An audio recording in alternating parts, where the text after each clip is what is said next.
This information is coming from Wayne.com. It says, Fort Wayne, Indiana, the death of a 21-year-old man reportedly found hanged in the sleeper of a semi-tractor trailer in Fort Wayne earlier this month has spread around the country through social media posts. The body of Taemon Blair was found March 14 in a semi-cab parked in the 9100 block of Bluffton Road. A week later, the Allen County Coroner's Office on March 21st said the 21-year-old from Huntersville, North Carolina, died of asphyxia due to hanging, and his death was ruled a suicide. Since social media posts have suggested Blair did not die by suicide, but rather he was killed. Some posts have suggested he was lynched, and others said he'd been beaten and hanged with his hands bound. Others posts have offered other theories. Pop culture stars like Big Boy and T.I., who have millions of followers, have shared the post in recent days.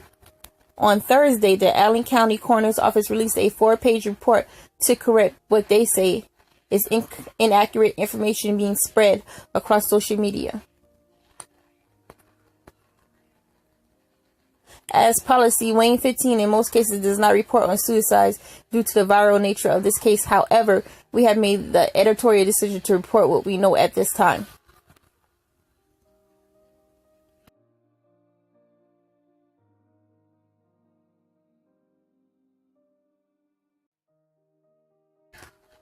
Allen County Coroner.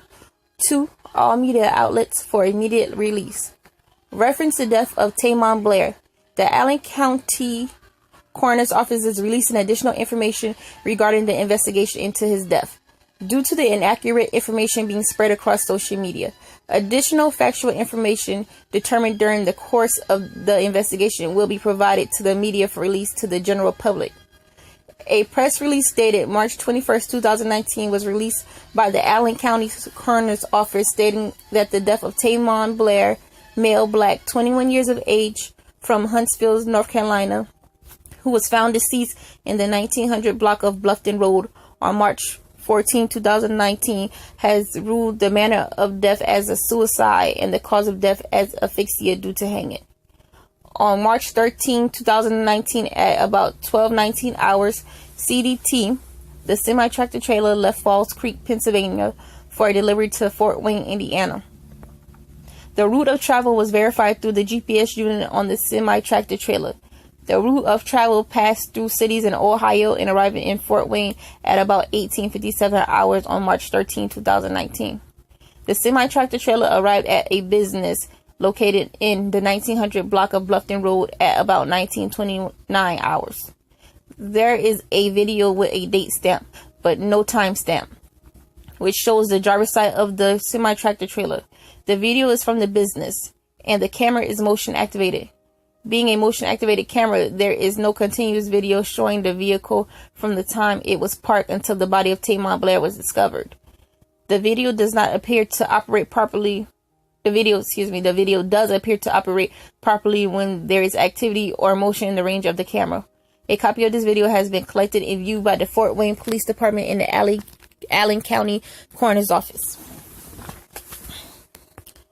Page 2. Emergency services were dispatched to the location through the 911 call placed from the business. The Fort Wayne Fire Department, Fort Wayne Police Department, and TRAA paramedics was dispatched to the scene. The Fort Wayne Fire Department and TRAA paramedics arrived on scene prior to the arrival of the first responding police officers. TRAA paramedics arrived on the scene and had patient contact at about 11:44 hours. Medics reported the decedent was cold to the touch and in rigor mortis. Death was pronounced at that time. Fort Wayne Fire Department reports and TRAA reports were obtained and reviewed by the Allen County Coroner's Office.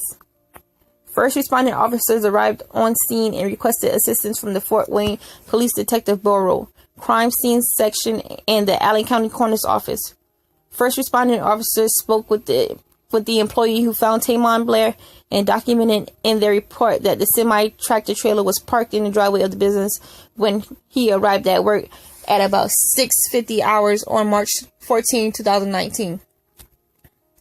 The employee attempted to make contact with the driver at about 7:45 hours with no response to his knocking on the door. At about 11:35 hours, the employee again attempted to make contact with the driver, opened the driver's door, and made noise in an attempt to awaken the driver. Getting a response, he opened the curtain between the cab and the sleeper compartment, observing Taemon Blair.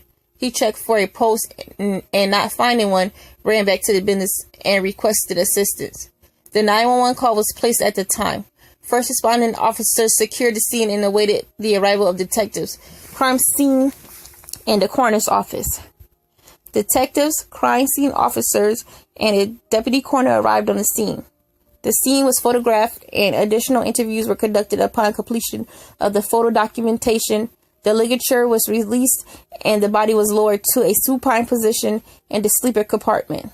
A physical exam did not reveal any marks or injuries on the hands, wrists, or face of Taemon Blair. No suspected blood or active bleeding was noted or reported. The ligature marks around his neck was consistent size and shape of the ligature used. Page 3. There were no signs of struggle or fight in the driver's compartment or sleeper compartment of the semi-tractor trailer. The body was tagged according to protocol and past practice and was released from the scene.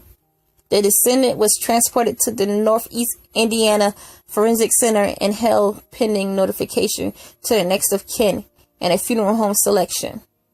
There was no autopsy requested due to the circumstances of the scene investigation and physical examination, which is consistent with protocol and past practice of the Allen County Coroner's Office. The Allen County Coroner's Office was advised of the funeral home the family wished to use, and Taemon Blair was released to a local funeral home per the family's direction. 2 funeral directors completed physical examination of Taemon Blair, listing injuries as abrasions mark on the front side of the neck, and with no other injuries listed. Taemon Blair was released to the funeral home in North Carolina for final wishes of the family.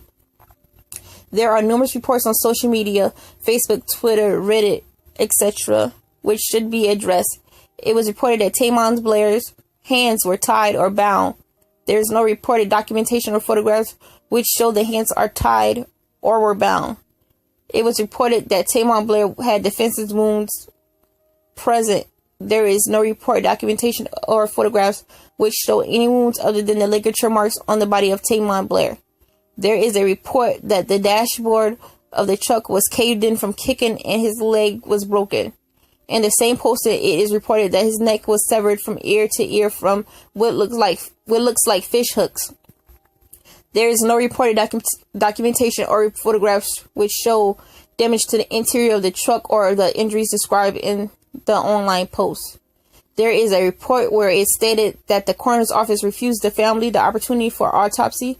Once the body is released to the family, they have the option to have an autopsy performed, and this investigation and autopsy was deemed not necessary to determine the cause and manner of death, and one was not ordered through the coroner's office, which is consistent with the protocol and the past practice of the office. The Allen County Coroner's Office has made the determination that the cause of death The Allen County Coroner's Office has made the determination that the cause of death is asphyxia due to hanging and the manner of death is suicide. Michael Burris, Chief Investigator, Allen County Coroner's Office.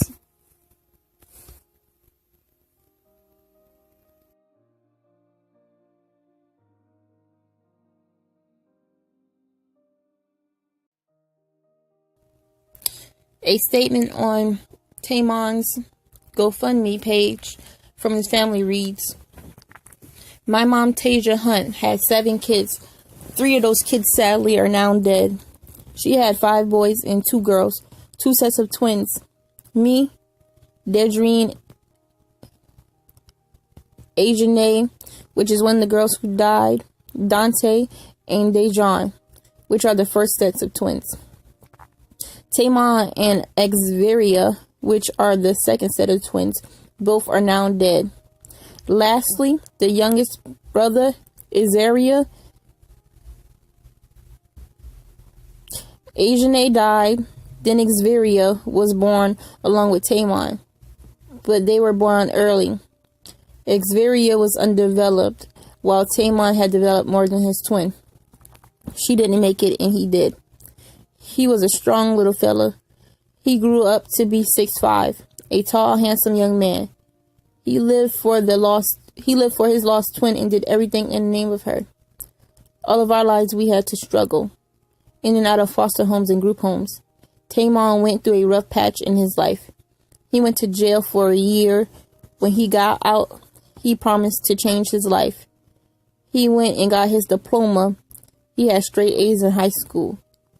He has always been on the honor roll. My brother finally got his life on track. He has a beautiful girlfriend. He also was having a baby. He landed a job driving 18-wheeler trucks. He went on the road to make money for his family. Now graduated with straight A's and a really good job, he was on the track of becoming a great man. Unfortunately, Taemon died yesterday morning. There was a lady that works at the front office where Taemon worked. She wondered why she's still seeing his truck in the lot.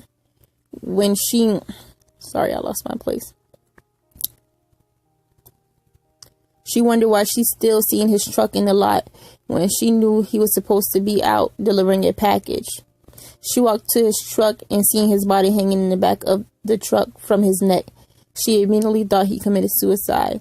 So she looked on Taemon's social media because she didn't know who to call and found our youngest brother's number on Taemon's Facebook. She gave him a call and told him what happened. He immediately called our mom, Tasia Hunt, and put her on a 3-way call. Once she found out the news, she screamed and cried for hours. My little brother then called me and told me the news. I didn't believe him. I just couldn't. I had him call the lady in the front office so that I could talk to her myself. She told me exactly what she told my mom and my little brother.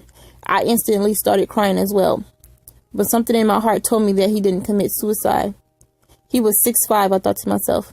How could he hang himself inside of a truck when he's so tall? This is so devastating for our family, so unexpected. Our Duke is gone. Duke was his nickname that we called him ever since he was a baby. The only basketball team he would watch with his dad was Duke University because of the blue color they wear. He loved blue. If this wasn't a suicide, I really hope that the police will find who killed Duke. He needs justice. We don't have money to have a funeral for him or pay for a casket. If anyone could help, we would appreciate it greatly. Even the smallest amount could help. Thank you for showing your concern. Our family appreciates anyone's help. His eldest brothers, will be in charge of the expenses. We love and miss you, Duke. I will meet you again someday. Until then, say hi to Nene and Xveria. Okay, that's the statement from the family. And I'm sorry if I got the names wrong. Try the best I can.